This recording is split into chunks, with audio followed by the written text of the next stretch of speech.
Hey everyone, it's Will, Gamer Dad, with another video for you. So with update 2.0.1, there is a new dungeon called Gera Lea.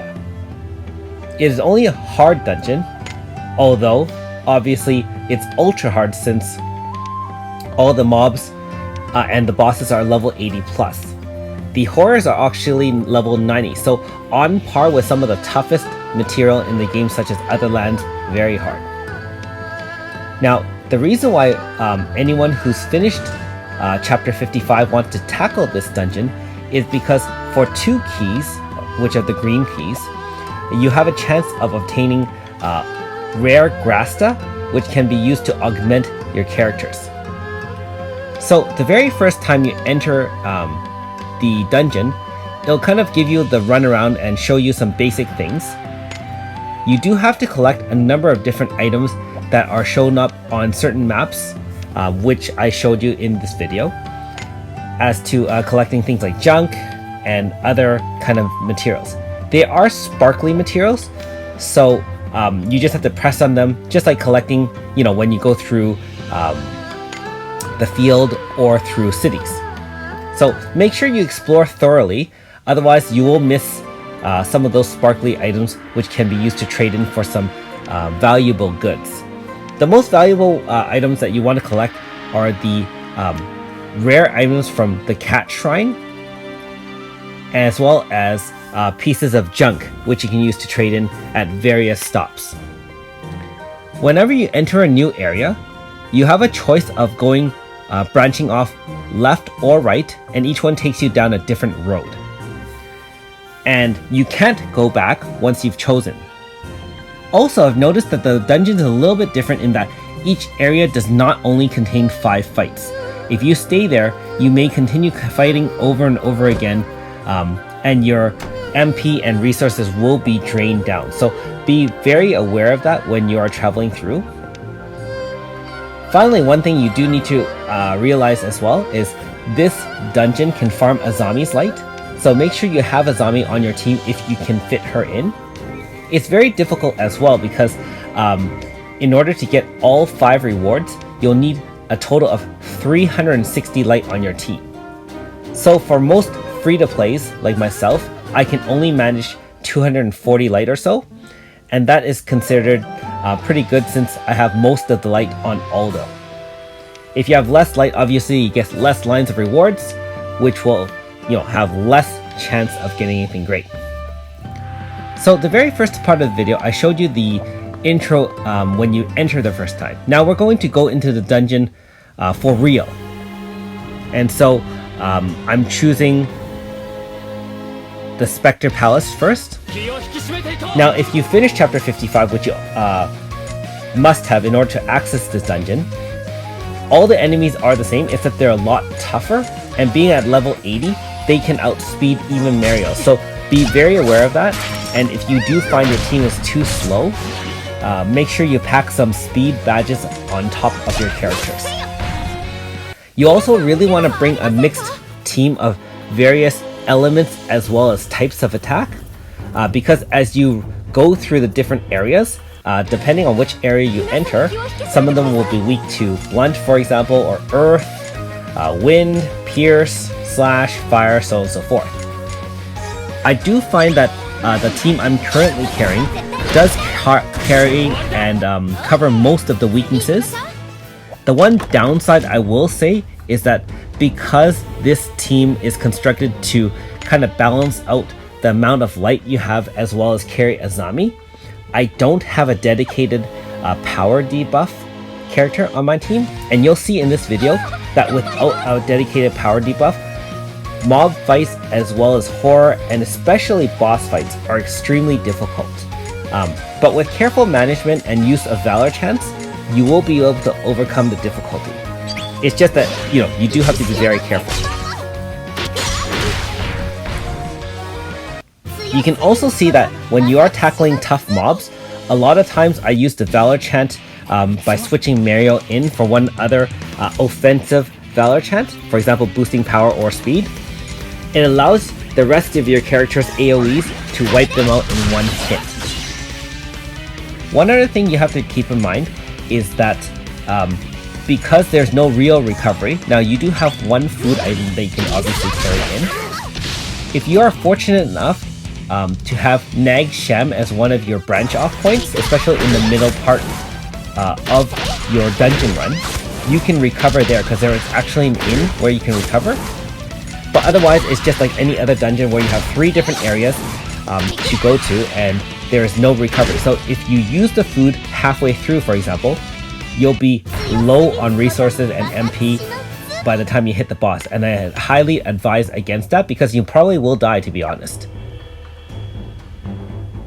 Also, I will note that normally Amy would carry her triple down in the far right position, but instead I put her double hurricane, and that was a mistake because in the previous video and battle, I was actually fighting the demon spider who is weak to wind, so I had swapped out her move for that reason, and so I am suffering extra hard on this particular run. So don't make that mistake.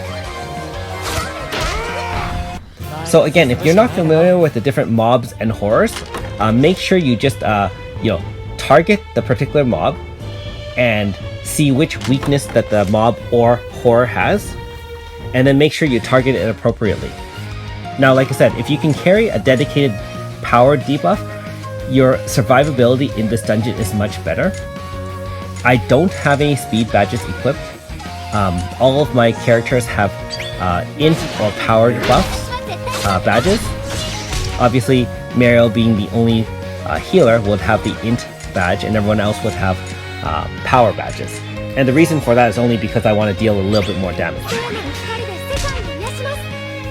If you do find an easier enemy to take on, after you've cleared the mobs and just left one, make sure you rotate characters to the back in order to recover MP and HP. Now, even in other lands very hard as well as regular red key very hard dungeons, you can do that. But I find especially in this area where all the mobs are lethal, it is especially important to know how to do that and do it very well as well. Like I said, I must emphasize, you will run out of HP and MP if you don't do that and don't find Nag Shem as one of your branch off points. One other thing to note also is that if you do go to Nag Shem, that takes away one area where you can gather materials and mob drops, so that's something to keep in mind as well. Now, when you fight horrors, which are available in each of the areas that you normally would go through, they usually drop a crystal of attack or crystal of life. So the upgraded version of that fragment of attack or fragment of life. So medium decent drop, but nothing super important. So if you find horrors much too difficult to tackle, feel free to walk by them and not fight it. Now you can see in this section, the temple ruins, these enemies are weak to blunt as well as fire. And being that I only have the 2 characters, it gets mighty difficult in order to handle everything. So you can see with the boost from Amy's Valor Chant, I was able to wipe it out in one hit. Now, Suzette is well-rounded in the fact that it has wind attack and some AoE clearing. But the main reason I'm bringing Suzette is mostly because she has like 40-something light. Without her, I don't think I can hit the 240 threshold. I also am kind of splitting my time in grinding both for Helena's Psalm in Riftbreaker, but I'm also splitting time and going with farming Aldo's Light back in Miglin's castle. I don't need any materials there, but I do need his light to be increased in order to allow more flexibility for my party when doing this particular dungeon. Of course, if you are very lucky with your gacha, or you have spent any amount of money, you may have enough 5-star dupes in order to survive and have more flexibility. I know on Reddit, they do have a discussion as to which party team you'd like to bring. So there's a wide range of party types that you can bring. But like I said, you also have to consider the weaknesses of the final boss in the dungeon stage. Note that I'm going to skip this horror here because I don't have any water type attack, and I believe this particular level 90 horror is weak to water, and I don't have any water type. So we're going to just walk by and forego that little fragment or crystal, only because I don't want to die. And again, we're just clearing mobs here. So you can see it gets pretty tough, and I am having some difficulty in maintaining my MP levels. The other problem too is that I haven't done enough runs to be very familiar with the map, and I don't want to miss any shiny drops or any chests. Now in this particular area, when you run up against these 4 kind of golem type enemies, they're extremely tough. So make sure you do have a blunt AoE type. Serene or Loquito are very useful for handling these kind of enemies. And so I would say one of those 2 would be critical in bringing to this Gera Lea dungeon. And although being that a lot of enemies and mobs are weak to slash or fire, so Aldo is also very, very good. Amy is actually, with her triple down and bulk Faust, she's very useful against Mizushi, which is one of the 3 possible outcomes in terms of bosses. So you can also see that some of the areas can actually repeat themselves.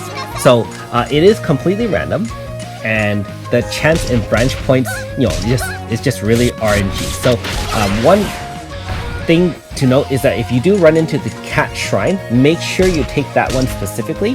It is quite rare, and it gives you that rare item that you can exchange when you go back into Gera Lea dungeon in a future visit. In areas like this, where there aren't any shinies, sparkles, they do have a few treasure chests, and I believe there would be a chance of a chant script in one of these as well. I've only gotten murmurs and prayer scripts, but my understanding is that there is the rare chance of a chant script as well. You can see that Loquito's Valor Chant is very useful for debuffing the enemies, especially groups of mobs that can wipe you out. Obviously, these enemies also can stun and confuse, so Mariel's Cure Leaf is also essential for this area as well. So we're just going to flesh out this map and make sure I haven't missed any more treasure chests, and we're going to move on. Yeah, these group of 4 mobs are actually quite difficult, only because by using Loquito's Valor Chant and special moves, his MP totals are very, very low. And as you're probably aware by now, Fist users in general have less MP pools than most users anyways. Let me know in the comments below if you've tackled this difficult dungeon and what party you're using. And also let me know if you're having better success than I am. I do realize I don't have the optimal team. But again, it's balancing the 240 plus light, which I can't achieve 360 anyways, versus being able to wipe out most of the mobs, without too much trouble. So if you don't know already, you can actually rotate characters in between battles in the dungeon. You just can't swap them for other characters. So you notice that I move people around before walking on, especially the lower MP characters. I'll just move to the back. So in this case, for example, if I had Leclerc, her aiming flood would deal damage to all of them, and they are weak to water, so it would be a little bit easier. That being said, you can see that Suzette's AoE in conjunction with Okanactos really does a number on these enemies. One of the best parts about Okanactos is the MP reduction cost, so she can actually last a long time in comparison to if you had another weapon type. So in Vermilion Road, which you can see here, again, the bear is weak to fire and the snake is weak to wind, so very different resistances and weaknesses. And you can now see that even mobs can wipe out Azami with no trouble at all. I will say that's one really big downside about this particular dungeon. You want to grind for Azami's light because, grinding for light or shadow is kind of the purpose of running these dungeons, among, you know, getting good drops.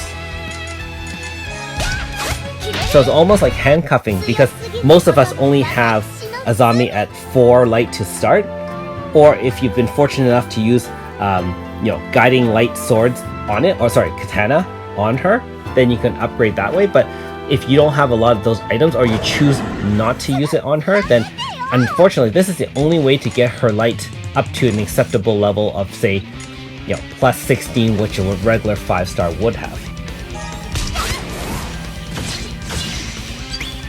I also want to take this opportunity to just remind you that if you haven't already liked and subscribed, please do so. It really helps support my channel, and I'll be able to continue bringing great content to you. And I also do have a Patreon account if you feel like supporting me that way instead. Now this bear horror is another tough one that I just don't have as much of an answer to. The bear does have sensitivity to stun, so you can use stun, but the worst part is it's vulnerable mainly to fire slash. So I only have one fire type character, which is Aldo, and it's just kind of, you know, difficult to manage to kill everything just like that. But, you know, got it done, and moving on. Sorry for the lag there. I guess my iPad cut out on one of the short video there. And some more junk. Some of the most valuable things do require 30 to 50 pieces of junk, so keep that in mind. Also a reminder that those gold spirits are weak to water.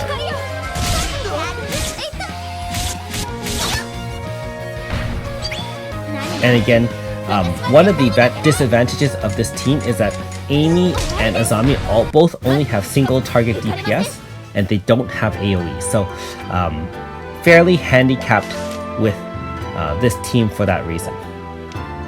Okay, so now that we're at the third and final stage before the boss, you have choice of 2 bosses which are predetermined.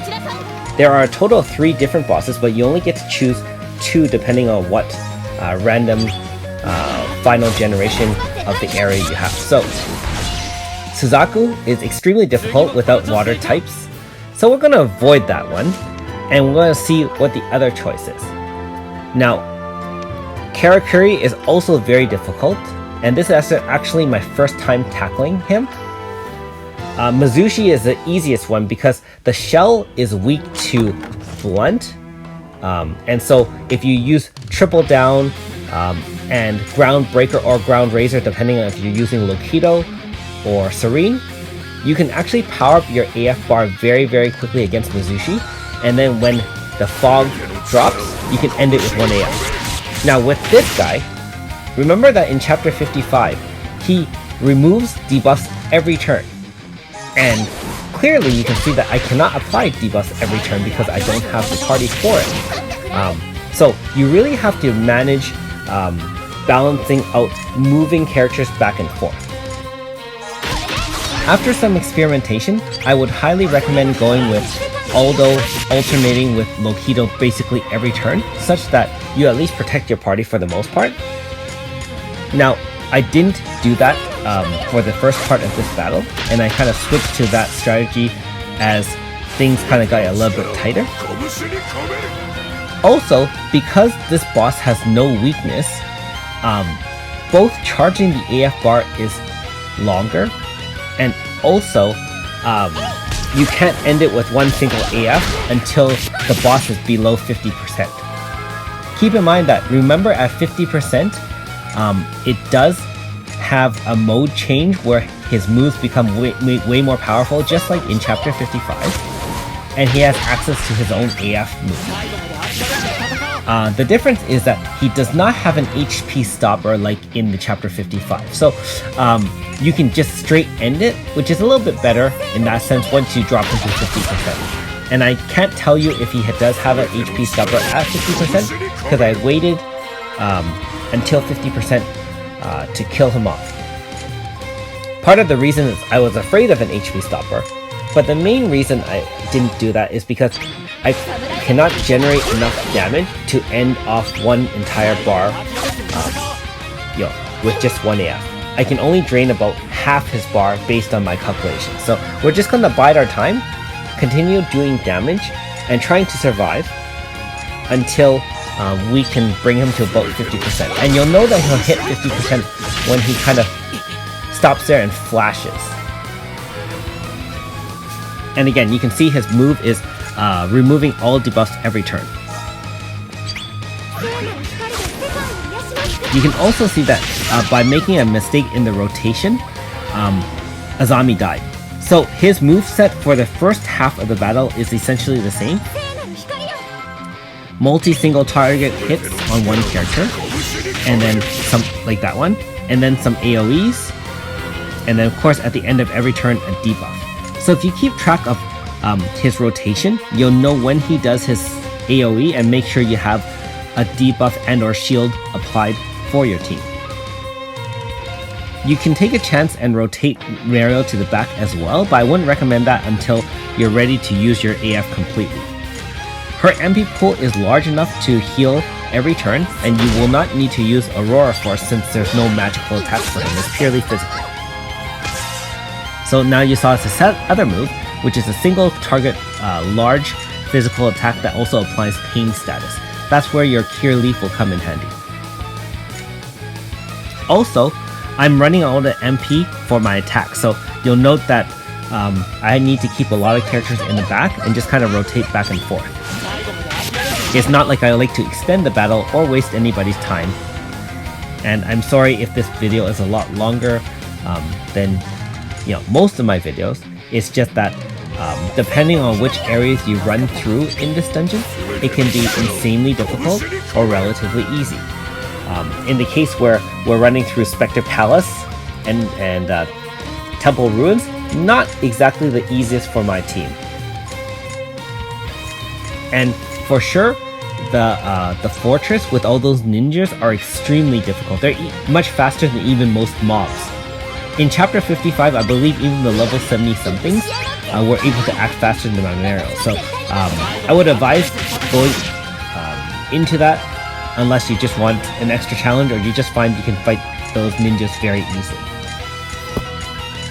Okay, so we're getting very close to the 50% mark. So let's watch for his signal that he's changing moves, and you'll know what to do. Okay, so you can clearly see I've gotten the right rotation down, where I'm going to rotate Aldo in and let everyone kind of recover. His Valor Chant is actually very useful, not only powering your team up, but increased defense for your team as well.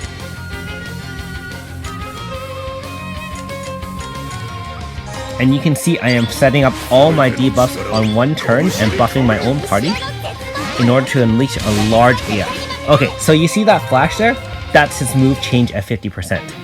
And now let's go all out and unleash our full AF bar in the hopes of ending him right here and now.